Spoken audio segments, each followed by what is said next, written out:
Aleluia. A graça e a paz, povo de Deus. Deus é bom e a misericórdia dura para sempre. Aleluia. Hoje nós estamos começando nossa última aula da matéria prosperidade bíblica, vida de prosperidade, prosperidade do tipo de Deus. E nós estamos falando acerca do dízimo. Viemos falando sobre Abraão, sobre Melquisedeque, um entendimento muito forte. Mas nós vamos continuar, dar algumas pinceladas para que você entenda de fato que esta palavra é um livro de princípios e de valores. E que os princípios de Deus não mudam. Ou a gente entende de fato os seus princípios e os seus valores, ou a gente vai ficar patinando. Está voltando para casa, estamos numa viagem voltando para casa. E muitas vezes, porque não entendemos os princípios e os valores, não estamos gostando da viagem. E vamos chegar na frente de Deus e vamos falar: Senhor, o Senhor prometeu tudo isso. E olha a vida que eu tive. Uma vida em que as coisas não aconteciam. E Deus vai falar: eu não tenho culpa. Porque tudo que eu tinha que estabelecer para você ter uma vida honrada, a cada dia mais e mais e mais e mais eu tenho entendido que as perseguições que virão sobre nós, contra a nossa vida, não será enfermidade, não será miséria. As perseguições que virão sobre a nossa vida serão pessoas que muitas vezes o inimigo vai levantar para nos perseguir. Porque Cristo na cruz, Ele resolveu 3 problemas: a maldição da miséria, da enfermidade e da morte. Então a grande perseguição serão pessoas que serão levantadas pelo inimigo para esbofetear a nossa cara. Então deixa eu te dizer uma coisa: cumpra os princípios e viva uma vida honrada em tudo. Mas saiba de uma coisa: as perseguições virão. São leves e momentâneas, não se compara ao peso da glória de Cristo a ser manifestada em nós. Deus é fiel. Existe uma prosperidade bíblica. Nós falamos a respeito dessa prosperidade. Prosperidade é nada mais, nada menos do que uma boa jornada. No dia que você confessou Jesus como Senhor e Salvador da tua vida, você se converteu, houve uma conversão, você começou a voltar para a tua casa. Só que nessa volta de casa, os teus caminhos foram aplainados. E você está voltando em paz, justiça e alegria. Nada de uma forma externa vai conseguir arrancar de você a alegria que já foi implantada em você, porque é fruto do Espírito. O amor que foi implantado em você, o domínio próprio, a mansidão que foi implantado em você, porque é fruto do Espírito. Aleluia. Aleluia. E nós estamos conversando sobre dízimos e ofertas. Estamos falando sobre dízimos e ofertas. Amém?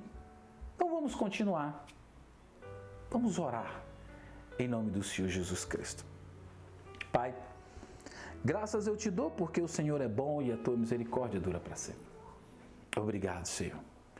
Obrigado por esta matéria, Senhor, que nos instruiu, que abriu os olhos do nosso entendimento. Obrigado, Pai. Nós te louvamos e te bendizemos, Pai, por causa desta palavra. Pai, que palavra é essa? A tua palavra é a verdade. E a tua palavra tem estabelecido mais e mais a tua glória. Pai, em nome do Senhor Jesus Cristo, que a tua santidade seja viva e eficaz em nós. Que a tua santidade seja viva e eficaz em nós todos os dias, Pai, da nossa vida. Nós queremos viver maravilhas, Pai, segundo o teu padrão de justiça. Pai, nos ensina, nos corrige, nos ensina, Pai, a corrigir os nossos passos e os nossos caminhos. Em nome do Senhor Jesus Cristo de Nazaré, eu te louvo e te bendigo, Pai. Toda honra, toda glória e toda majestade seja dada ao Senhor. Aleluia. Nossa última aula da matéria prosperidade do tipo de Deus. Vida abundante. Prosperidade bíblica. Vida de prosperidade. Aleluia, Deus é bom. Nós começaremos uma nova matéria. O caráter de Deus. Muitas vezes nós temos dificuldade nisso aqui, em dízimo. De fato dizimar, porque nós não conhecemos o caráter do nosso Pai. Mas eu não vou me ater a essa informação em relação ao caráter de Deus. Eu vou falar sobre dízimo. Mas, com certeza, nessa matéria, o caráter do tipo de Deus, nós vamos perceber que muitas coisas não estão acontecendo na nossa vida, porque a gente não conhece o Pai que a gente tem. E por isso que nós temos dificuldade e sempre procuramos achar algum problema para quebrar um princípio. Sempre queremos achar algum motivo para quebrar um princípio. Mas a Bíblia diz que o homem na sua estupidez, porque não conhece Deus, o homem na sua estupidez quebra a sua cara, corrompe o seu caminho, e é contra Deus que o seu coração se ira. Você já viu homens que se levantam e dizem: Deus me botou na prova, estou no estreito de Jeová, o inimigo está furioso? Você já viu esse tipo de frase? De Deus não se zomba. O que o homem planta, ele colhe. Romanos fala a respeito de um culto racional, de nos apresentarmos como sacrifício vivo. E qual é o sacrifício vivo para hoje? Um sacrifício vivo de louvor e adoração. Nós nos apresentamos como sacrifício vivo a Deus. Vivemos um culto racional. Qual é o culto racional? É entender a racionalidade desta palavra. Para viver o melhor de Deus, a gente com o princípio, e os princípios se cumprem na nossa vida. A gente quebra o princípio e provavelmente o princípio vai quebrar áreas da nossa vida. Essa é a palavra de Deus. Aleluia. Porque homens estão quebrando o princípio, estão botando a culpa em Deus, estão dizendo que é Deus que está fazendo o que Ele não está fazendo. Deus é inocente, o Pai é inocente, a todo tempo o Pai é bom. Amém? Vamos lá. É importante demonstrar que a gratidão não é um princípio da lei. E o dízimo que Abraão deu é muito anterior à lei, como diz o livro de Gálatas 3:15. Irmãos, falo como homem e ainda que uma aliança seja meramente humana. Uma vez retificada, ninguém a renova ou lhe acrescenta alguma coisa. Ora, as promessas foram feitas a Abraão e ao seu descendente. Não diz aos seus descendentes, como se falando de muitas, porém como de um só. E ao teu descendente, que é Cristo. E digo isso, uma aliança já anteriormente confirmada por Deus, a lei que veio 430 anos depois, não a pode abrogar, de forma que venha a desfazer a promessa.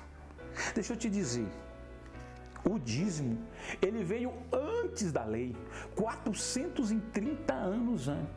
Quando a lei veio, a lei não pôde abrogar, não pôde desfazer uma promessa. Lê Hebreus capítulo 7, do versículo 7 a 10, fala sobre isso.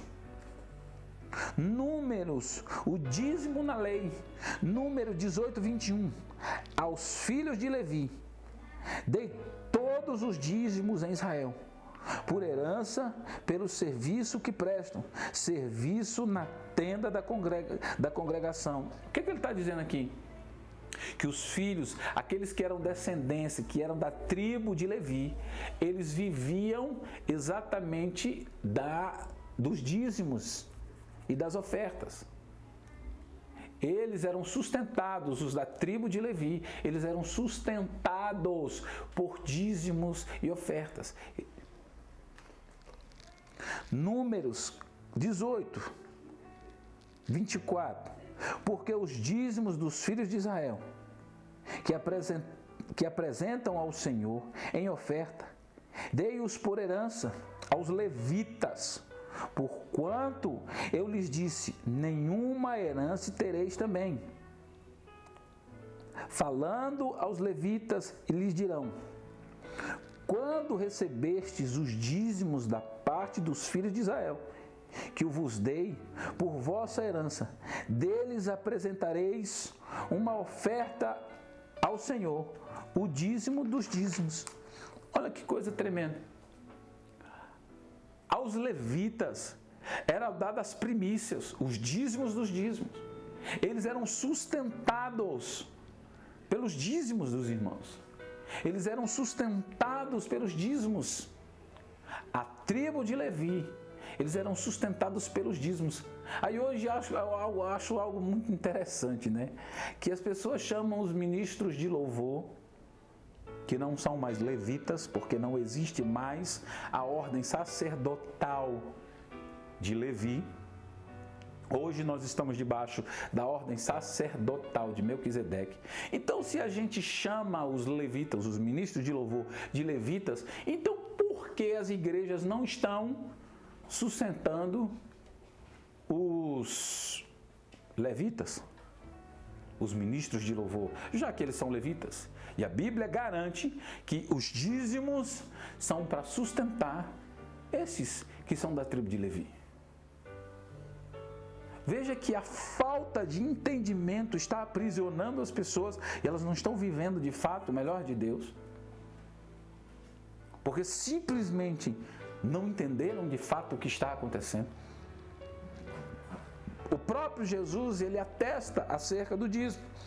Mateus capítulo 23, versículo 23.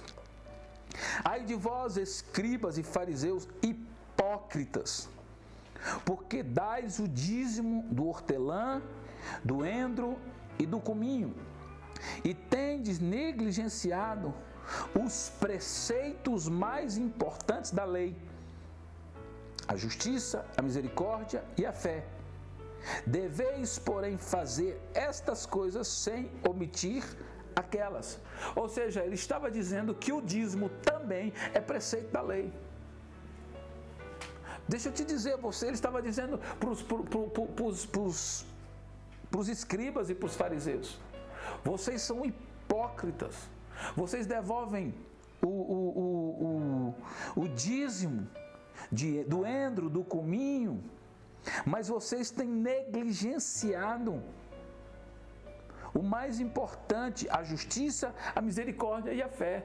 Vocês têm que devolver o dízimo, porque ele também é importante, mas não venha negligenciar os preceitos da palavra, que é a misericórdia, a justiça e a fé.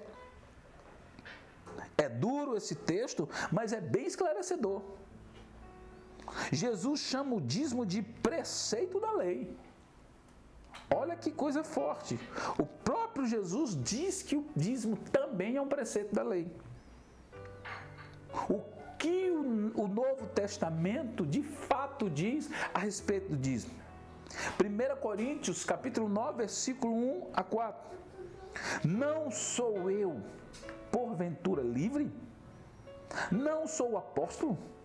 Não vi Jesus, nosso Senhor? Acaso não sois fruto do meu trabalho no Senhor? Se não sou apóstolo, para outrem certamente, ou sou para vós outros, porque vós sois o selo do meu apostolado no Senhor. A minha defesa perante os que me interpelam é esta: não temos nós o direito de conhecer e beber? Paulo aqui, ele estava defendendo o apostolado dele. E ele está dizendo, por acaso eu não sou apóstolo? Para os outros que não fui eu que instruí, posso até não ser, mas para vocês eu não sou apóstolo por acaso? Eu não tenho o direito de ser participante das coisas do meu apostolado? E também a de fazer-nos acompanhar de uma mulher irmã, como fazem os demais apóstolos e os irmãos do Senhor e Cefas? Ou somente eu e Barnabé não temos o direito de deixar de trabalhar? Ele continuou no versículo 5 e 6 falando, por acaso eu não posso ter uma esposa como os irmãos, os outros apóstolos, como Cefas, como Pedro e os outros? Por acaso só eu e Barnabé não podemos ser participantes das coisas que os apóstolos são? 1 Coríntios 9, 7, quem jamais vai à guerra e na sua própria custa? Quem planta a vinha e não come do seu fruto? Ou quem apacenta um rebanho e não se alimenta do leite do rebanho? Paulo está mostrando aqui o seu apostolado e está perguntando, por acaso eu não sou participante? Por acaso eu não posso participar? Por acaso aquele que cuida do rebanho não tem o direito de participar da carne do rebanho, dessas coisas? Porventura falo isso como homem? Ou não diz também a lei? Porque na lei de Moisés está escrito, não atarás a boca do boi enquanto pisa trigo. Ele está dizendo aqui, deixa eu te dizer, a lei está dizendo, a lei de Moisés está dizendo, olha, enquanto o boi está pisando o trigo, não ata a boca dele não, ele pode comer. Ele pode comer, ele está trabalhando e ele pode comer. Não ata a boca dele não, para que ele não coma não. Por acaso eu não posso participar daquilo do meu apostolado, daquilo que eu herdei, daquilo que de fato eu plantei?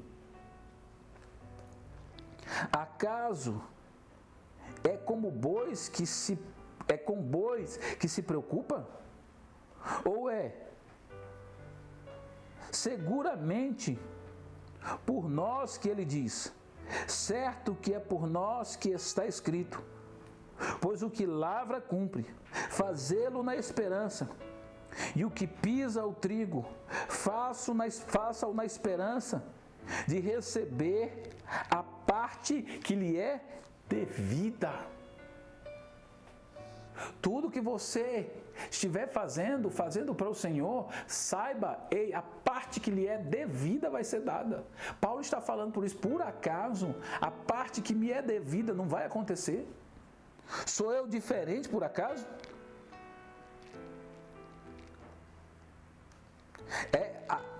É interessante a observação de Paulo de que a sua opinião não é humana, porque a lei diz exatamente a mesma coisa, porém, em outras palavras, essa opinião é divina. Paulo está na nova aliança, afirmando que o princípio pelo qual os ministros eram sustentados na lei era o dízimo. Os levitas eram sustentados pelo dízimo. E por acaso Paulo também não tinha o direito? Se nós vos semearmos as coisas espirituais, será muito recolhermos de vós bens materiais. Se outros participam deste direito sobre vós, não o temos nós em maior medida? Entretanto, não usamos desse direito, antes suportamos tudo, para que não criamos qualquer obstáculo ao Evangelho de Cristo. Paulo sabia que ele tinha o direito. Paulo sabia, mas ele falava assim, olha, mas eu não vou criar esse peso sobre vocês não. Antes de qualquer coisa, para não ser peso para vocês, eu vou fazer algumas coisas. Eu vou trabalhar, eu vou correr, mas deixa eu te dizer, eu tenho direito. Eu tenho direito, porque os levitas tinham direito, eu também tenho direito de ser participante. Porque aquele que vive do ministério, que o ministério sustente. Simples. Se as pessoas estão fazendo errado com os dízimos das pessoas, é problema delas, elas vão se ver com Deus. Mas nós temos que, por obrigação, a ser fiéis ao princípio. Simples assim. Pelo que lemos em Gálatas e agora em Coríntios, o que Paulo fala em Filipenses capítulo 4. Paulo também fala a respeito disso em Filipenses capítulo 4. Da igreja de Corinto resolveu não receber o benefício, visto que para eles isto era um motivo de escândalo e pelo fato de não estarem agindo com gratidão. Paulo não quis receber as ofertas de Corinto, que para eles não estava sendo motivo de honra, não estava sendo motivo de gratidão, e Paulo simplesmente não quis receber. Por isso que nós precisamos entender a honra por honra, é o que eu falei na aula passada, vivermos de honra por honra. Se nós vivermos de honra por honra, nós receberemos a dupla honra, mas se nós estivermos fazendo em relação a coisas, se dízimo para você, oferta para você está ligado a dinheiro, não se preocupe, no máximo você vai receber dinheiro, porque Deus não vai receber a sua oferta.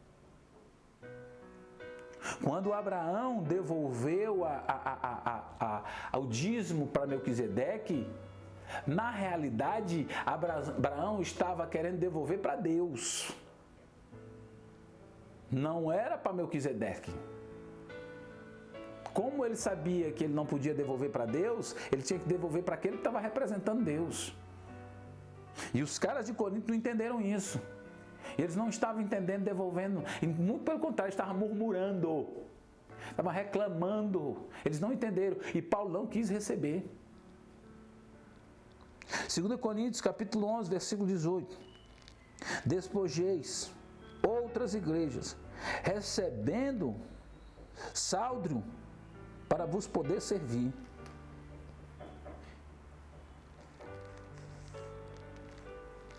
Não sabeis vós que os que prestam serviços sagrados do próprio templo se alimentam? E quem serve o altar, do altar tira o seu sustento?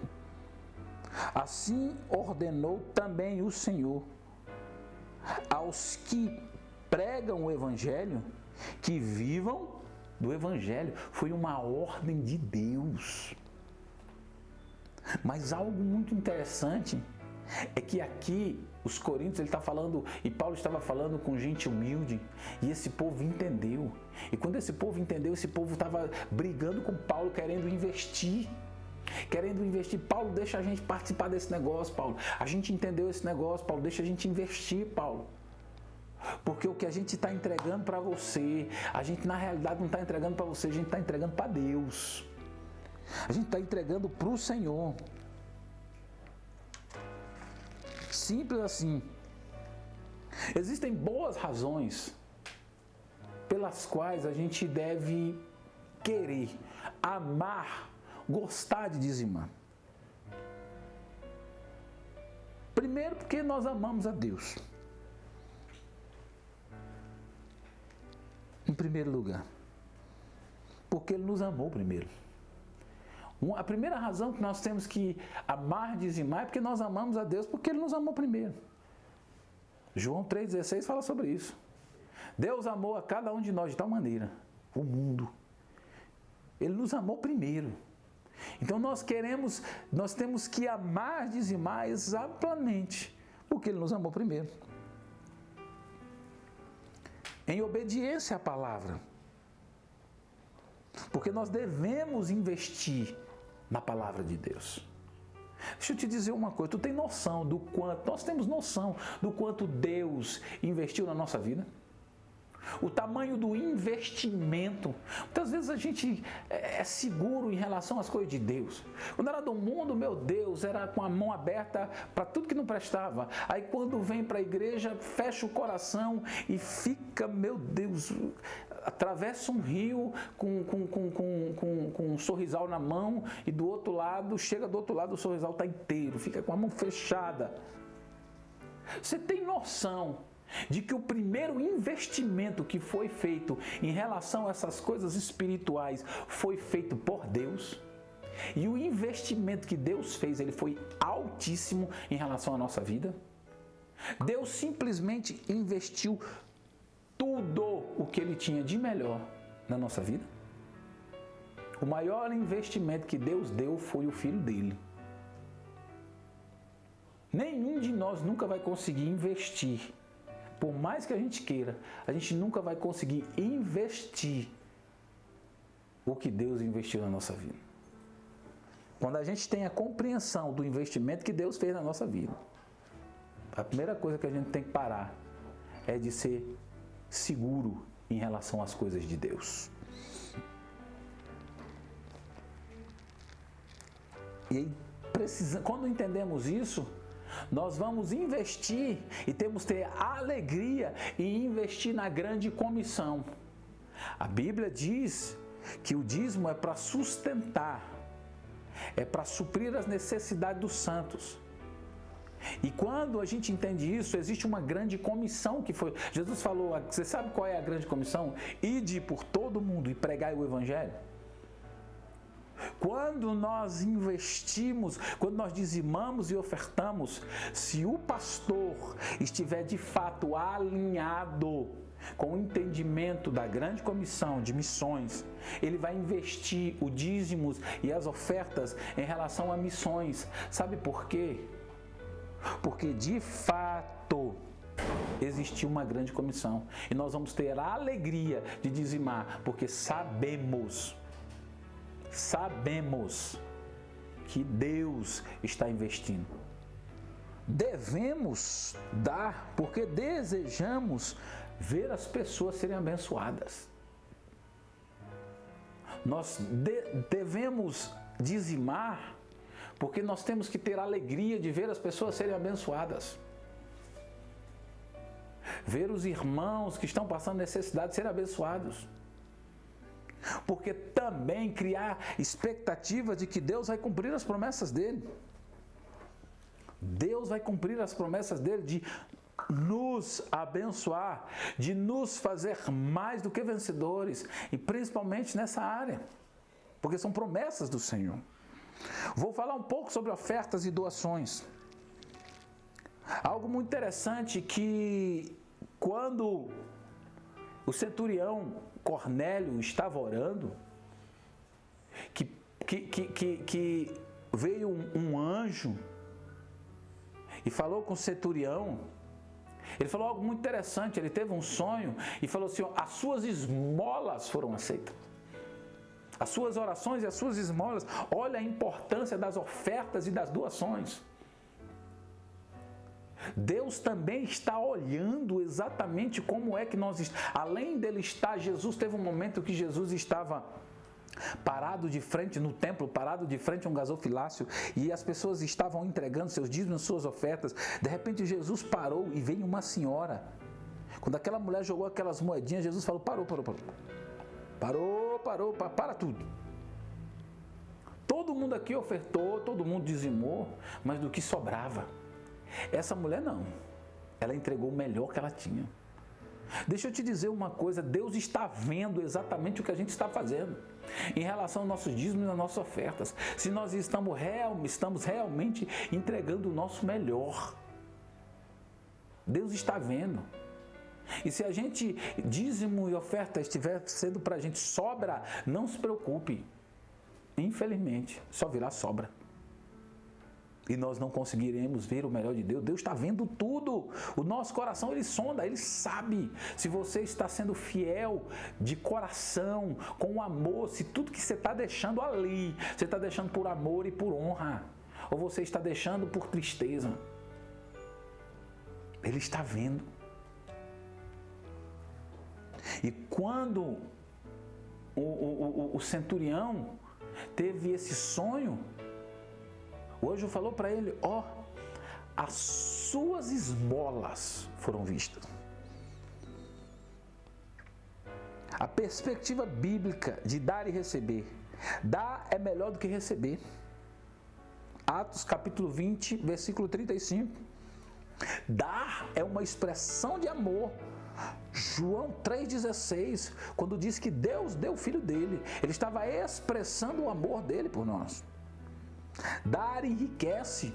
Provérbios capítulo 11, versículo 24 e 25.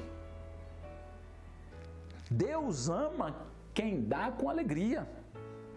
2 Coríntios 9, versículo 7. Eu não vou ler, porque você pode pegar e ler. Devemos dar com fé. Romanos 14, versículo 23. Dê e lhe será dado. Lucas 6, 38. Dai e dá-se-vos-á. O dar sempre vem antes de receber. Sempre vem antes de receber o dar. Nós temos que ter alegria em dar. Porque quando nós entendemos a lei da semeadura, nós colheremos. Sempre entenda que o dízimos, as suas ofertas, é uma semente. E ela vai ser multiplicada. Porque Deus dá semente, aumento da sementeira é de quem semeia. Se você tem prazer em dar por amor, se você faz o que faz e faz por amor, não se preocupe, Deus não vai ficar devendo nada para você. Sempre colhemos a proporção que plantamos. 2 Coríntios 9, 6. Aquele que semeia pouco, pouco também se fará. E o que semeia com fartura, com abundância também colherá. Sempre colheremos a proporção. A colheita sempre será maior do que a semeadura. Deus sempre vai nos entregar muito mais do que a gente deu para Ele. Sempre. Ele é o grande El Shaddai. Ele é um Deus mais do que suficiente. Então Ele vai sempre nos entregar muito mais do que a gente dá para Ele. Porque em relação a dar, Deus é infinitamente maior do que a gente. E Ele sempre vai dar muito mais. Sempre colhemos uma estação diferente. Sempre colhemos em uma estação diferente da que plantamos. Deus sempre vai fazer com que a gente venha colher numa estação diferente. Gálatas 6:9. E não nos cansemos de fazer o bem, porque a seu tempo, é no tempo do Senhor. Não é porque eu estou plantando hoje que eu vou colher amanhã. É no tempo do Senhor. Mas a certeza é, eu vou colher. Salmo 1:3. Ele é como árvore plantada junto da corrente das águas, que no devido tempo dá o seu fruto, e cujas folhagens não murcha, e tudo quanto ele faz será bem sucedido no seu tempo. Nós seremos como uma árvore plantada, e no seu devido tempo. A motivação para dar deve ser o amor e não a necessidade. Se nós entendermos isso, os céus se abrirão em nosso favor. 2 Coríntios 9:7. Cada um contribua segundo tiver no seu próprio coração, não com tristeza ou por necessidade, porque Deus ama o que dá com alegria. requisitos para ser próspero na área das finanças: querer e ouvir. Se quiserdes e me ouvirdes, comereis o melhor da terra. Não existe outra forma de nós prosperarmos naquilo que Deus tem, se não for através de querer e ouvir e praticar a palavra de Deus.